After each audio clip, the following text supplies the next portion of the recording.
"Samantha, you hate me, don't you?" In a drunken moment, I found myself asking this tough question to Samantha, a beautiful department head known for disliking men. I'm embarrassed to be seen that way. Then, she began to reveal a surprising reason for her coldness towards men. "My name is John. I'm 38. I worked in New York after graduating from college, but exhausted by a grueling job, I quit and returned to my hometown. I was drifting for a while, but then my middle school classmate, Mike, invited me to his company saying, 'Come work with us.' I was skeptical, thinking it might be a shady business, but it turned out to be a reliable company, loved by local businesses and corporations, making lighting fixtures for 50 years. At the interview, Mr. Smith, the president, greeted me in work clothes. He was all smiles, a genuinely nice guy. Surprisingly, they served coffee and jelly during the interview, which was informal but ended with a formal "We'll contact you in about a week with the results." So, when they called and asked, "When can you start?" I could hardly believe it and was really happy. This is how I got assigned to sales, and within a month, I felt at home in the company. Most of the employees were locals. Talking with colleagues about family and personal lives, we'd realize connections like my sister might have worked with you at the same part-time job in high school, or I used to live near your house. Has that barbershop closed down? It was a homey place, perfect for me. However, Samantha wasn't a local. She was quite tall, about 5'9". Her striking beauty made her seem unapproachable. She was so competent that she became a department head at 35. Apparently, she had worked at a major company in New York. But her demeanor was extremely aloof. When I submitted work she had requested, she would barely thank me without making eye contact. Yet, she would look at female employees, smile, and say warmly, "Thanks, Olivia, that was quick and really helpful." She might be called a cool beauty, but her attitude towards men and women was starkly different. Her overly formal attitude left me feeling dry. "Samantha hates men," Mike said, drinking his whiskey at a bar. "So she really doesn't like them. Did something happen?" "Well, being that tall, even if she's pretty, she's out of the ordinary." Mike frowned. "True, she's taller than most men, but I think she's attractive." When I expressed this, Mike, looking up at my height, said enviously, "That's because you're taller than Samantha. Hey, you should date her." Indeed, I'm 6 feet tall, taller than Samantha. But regardless, I've always liked tall women. My family is tall, and growing up, I always thought my 5'8" mother was cool. I find tall women attractive. But even if I like her, she might not feel the same about me. I can't just date her. I think Samantha particularly dislikes me. It happened a week ago. I went on a day trip to San Antonio, so I bought some cookies as souvenirs. "I'll leave Samantha's share here," I said, trying to put them on the corner of her desk. Then, she coldly rejected them, saying, "I don't need them." Honestly, I was quite shocked. I made up reasons like she might not like sweets or she's on a diet, just to convince myself. "Indeed, she does seem particularly cold to you. Maybe it's that thing where you're mean to someone you like." Mike made a teasing comment, making me almost spit out my drink as I exclaimed, "What are you talking about? It's only you who's taller than Samantha. Maybe she's cold because she sees you as a man." "That's impossible. There's no way that could be true. Sure, I'm tall, but I'm not good-looking, and lately, I've started to develop a belly. I'm an unremarkable guy who doesn't attract women at all. I thought there's no way Samantha sees me as a man. I had a bit too much to drink yesterday, but I made it to work the next day and focused on my job. Around 3 p.m., having finished my tasks, I was about to catch up on some paperwork when something happened. "Samantha, I'm so sorry. I made a mistake with the order, and they said they need it delivered today. The female employee, nearly in tears, was Amy.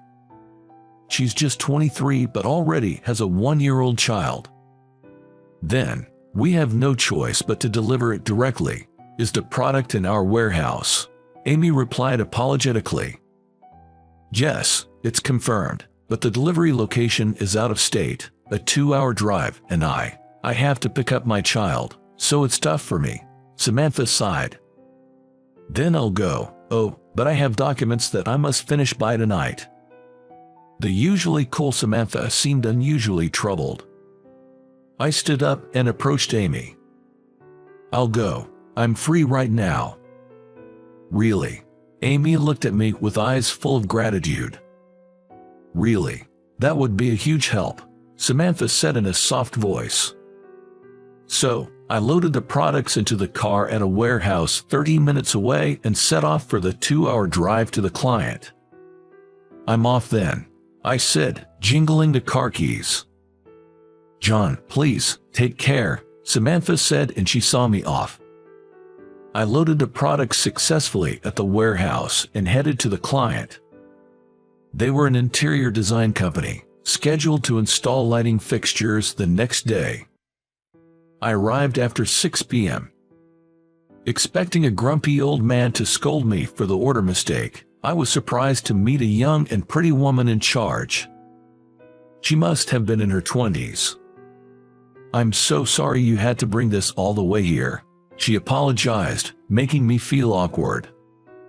Insisting I take a break, she treated me to coffee and pound cake in the lounge. Her name was Jessica. She was 28 years old and the daughter of the company's president. I guess you'll be taking over the business someday, I blurted out. No, I'd rather get married if I find someone willing, she replied with a gentle smile. I thought someone like her would definitely find a good match soon. When I returned to the office, it was past 9 p.m. I didn't expect anyone to be there, but to my surprise, Samantha was still in the sales department. It seemed like she was waiting for me. I'm sorry for troubling you. No, I should be thanking you, John. I really appreciate your help. Her tone of sincere gratitude warmed my heart. Let's head home, shall we? I turned off the lights in the office and locked up. On our way to the parking lot, Samantha suddenly asked, would you like to grab dinner together? I was surprised. Samantha and I were far from close. In fact, she seemed to have a certain aversion to me. I doubted that two people like us, with such a strained relationship, would have much to talk about over dinner, and it might just end up being awkward. As I hesitated, she said, sorry, you can say no if you don't want to. Thinking that declining might hurt her feelings, I cheerfully said, let's go. I'm actually really hungry. It was late, so only diners and places serving alcohol were open. Since we had driven, we couldn't drink alcohol, but we decided to go to a popular local grill. By the way, this was also the place where I had drinks with Mike. Welcome, table for two. Upon entering the restaurant, we were greeted by a delicious, appetizing aroma. My stomach immediately started to rumble. We were led to a small table in the corner. The distance between us was quite close. A soft, flowery scent wafted from Samantha. Maybe it was her shampoo. Being so conscious of her femininity, I felt strangely excited. What would you like to drink? When the waiter approached us, I ordered Coca-Cola. But Samantha said, actually, I do want a drink. John, will you join me? We can call a cab for the car. I didn't know she liked alcohol that much and smiled wryly. Of course, I'll keep you company until we're both tipsy. So, we ordered beer. Somehow, I think we both expected we would end up drinking. Otherwise, why choose a grill? After the first beer, we switched to wine. Samantha and I surprisingly had the same taste in alcohol. As we recommended our favorite brands to each other, we both got quite drunk. Samantha, you hate me, don't you? Fueled by alcohol, I finally asked the difficult question. No, that's not true, she said, looking away. But you dislike men, right? It's pretty well known among the male employees, I pressed further. Samantha sighed. I'm embarrassed to be seen that way, especially as a manager. I didn't realize I was doing it. Then, she began to tell me why she was cold towards men. Her height had always been a complex for her. She had been tall since childhood, reaching her current height in middle school. Since boys developed later, all of them were shorter than her, and rather than seeing her as a girl, some even mockingly called her tall girl. Samantha had given up on being treated like a girl. However, in high school, things changed. Boys taller than Samantha started to appear.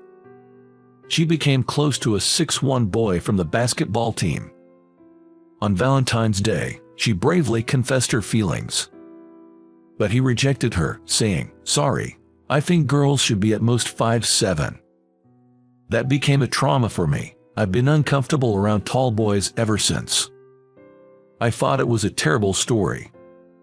Many understand that it's wrong to insult someone's appearance with words like fat or ugly, but why don't they realize that negatively commenting on someone's height can be just as hurtful?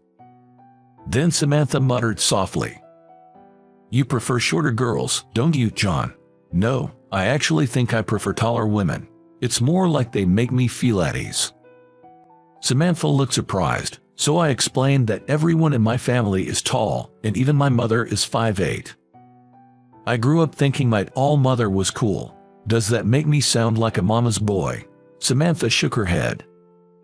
There are people like that, huh? She looked genuinely happy.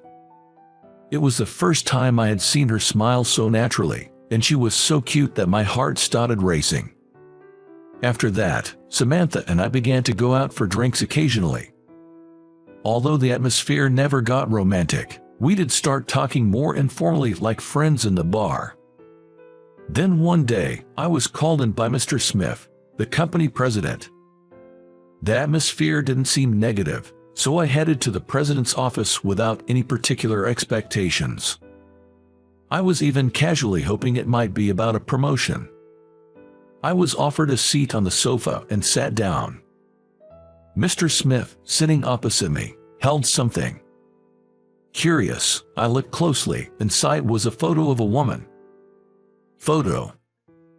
Do you have someone you're seeing, John? No, I don't. Then, Mr. Smith said with a smile, "You remember that delivery you made out of state? The young lady there seems to have fallen for you at first sight. How about a matchmaking meeting?"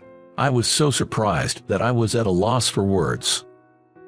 That young and pretty girl fell for me. Unbelievable. It's sudden, so I know it's shocking. Take some time to think about it. He handed me a file, which I accepted. There were resume and other photos of the woman. The woman in the photo was wearing a beige, elegant dress and was indeed very beautiful. She was only 28. Why would she be interested in someone 10 years older? Marriage with such a pretty girl. At that thought, Samantha's face came to my mind. What would she think if I went for this matchmaking? I returned to my desk. Hey, John, what's up? You're zoning out. Is that photos? You're not really going for a matchmaking, are you? Shoot. Mike had noticed. He quickly snatched the file from me and checked the contents. Well, she's gorgeous, and only 28. I'm so jealous. Mike exclaimed loudly, unaware that Samantha was nearby. I hurriedly took back the file from him. No, I haven't decided yet. But you'll go for it, right? You don't have a girlfriend, do you? Well, yeah, but... At that moment, Samantha quietly stood up and walked out. Concerned, I quickly followed her. Samantha, I called out to her as she was about to leave, and she stopped, looking down. John, are you going for the matchmaking? Well, that's... I clearly didn't want to do it. Because I'm in love with Samantha. But would Samantha accept my feelings? I wasn't sure. After all, Samantha and I are too different. Then she said something unbelievable. "Please, turn it down." I involuntarily asked, "What?"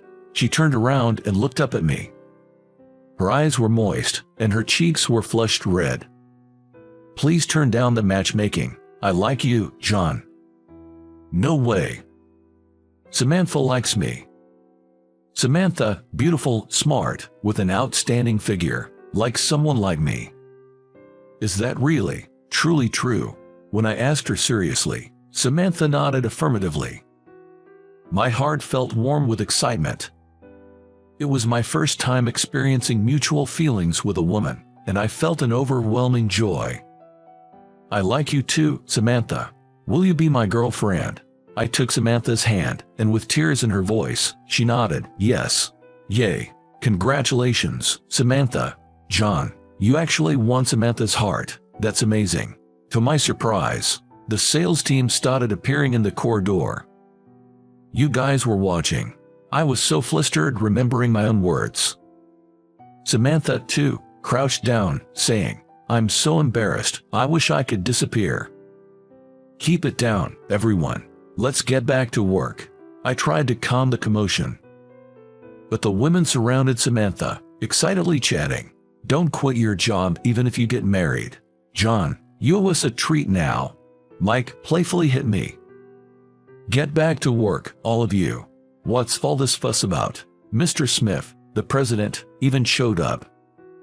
"Shoot, just after the matchmaking proposal, and now I've decided to date Samantha. This is awkward." As I panicked, Mike reported to Mr. Smith. "Samantha and John are starting a serious relationship with marriage in mind. Let's celebrate as a company." "No, we're not talking about marriage yet. Is that so?" Mr. Smith asked seriously. "Oh no, is he angry?" I stepped forward and bowed deeply to Mr. Smith. "I'm sorry, it just happened now. I want to seriously date Samantha, so I must decline the earlier proposal." I braced myself for a scolding, but Mr. Smith laughed heartily. "I always thought you two would be a good match. I never expected it to actually happen. Maybe I became a cupid of love." He easily blessed us, leaving me relieved. "I'll handle the other party, don't worry. Congratulations," he said, placing a hand on my shoulder. "Thank you," I nodded firmly. When I told my parents about my first ever girlfriend, they were overjoyed and insisted on meeting her. Reluctantly, I invited Samantha to my parents' house. "Wow, your mother is so beautiful." Samantha seemed mesmerized by my mother. "I'm not bragging, but my mom is beautiful. I don't look like her at all." "Samantha, you played basketball, right?" "I played until high school too." "Really? But I quit in my freshman year. I injured my knee ligament, and even though it healed, I was scared of hurting it again." "I understand. I hurt my knee too." They instantly hit it off with a common topic. "Did your dad play sports too?" "Yes, he was in the same basketball team in middle school and confessed to me back then." My mom started reminiscing. "Oh boy, spare me," I thought, but Samantha played along, saying, "Wow, making a childhood love work out all the way to marriage is amazing. By the way, did John play any sports?" The conversation turned to me, making me gulp. Haha.